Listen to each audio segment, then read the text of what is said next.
Podesta, there's a number, let's talk about President Obama's agenda. There's a number of people in the audience that are interested in education, energy, healthcare. To what degree is what's going on with the economy going to constrain the president's opportunities in those areas? Well, back to the transition a little bit on this question. I think one of the things that was really challenging was we talked a lot earlier about 9/11. There was sort of a view, I think, at the beginning that the security challenges that the country was facing towards the possibility of further terrorist incidents, etc., would preoccupy the early part of an administration that needed to get.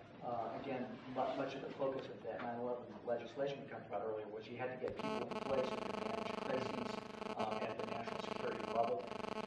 And then the financial markets melted down in February. We were already into a recession, and then it really deepened as a result of the actions in February and passage of TARP legislation, etc. So the transition was filled and consumed with trying to understand the depth of that and respond to it. And I think that in that context, the legislation that's now pending will be passed, I think, in the next day or so and signed by the President. The almost $800 billion recovery package took on a form that was somewhat different than I think certainly what that was being considered in September. I mean, it's not that long ago. The House had passed a $150 billion bill at the time. I think the President was in opposition to that, but we were talking about a $150 billion bill. Most of that was aimed at sort of traditional infrastructure. As that number bumped up, as the need to put more demand into the economy increased, I think the President was very clear that he wanted to use that opportunity to also work on his key priorities. So what's coming out of the Congress?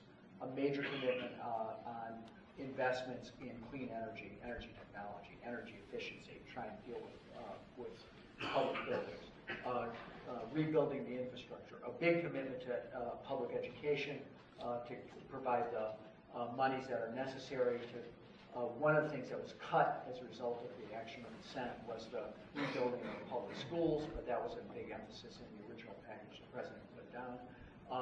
Healthcare, laying the foundation for long-term healthcare reform by the expansion of healthcare information technology. Most of that, I think, is included in the final package, about $20 billion, with a structure for how that money is spent, and a commitment to two other items that I think are really critical to getting healthcare reform done.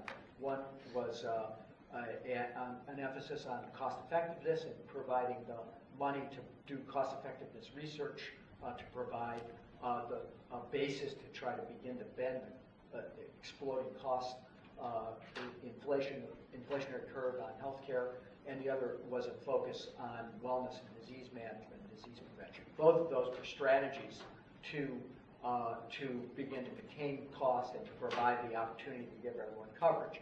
There's obviously coverage expansions as well on COBRA and the increased money to the states for Medicaid.